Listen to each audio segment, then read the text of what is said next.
Hello guys, welcome to Sakshi's mini project YouTube channel. So today in this video I make a security system alarm using ultrasonic sensors, Arduino, breadboard and this buzzer.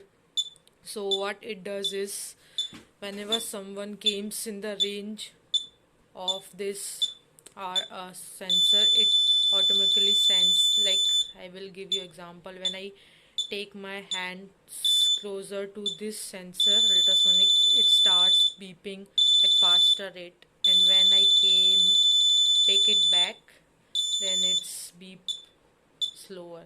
As I set the range in my Arduino ID code, you can see it in my laptop.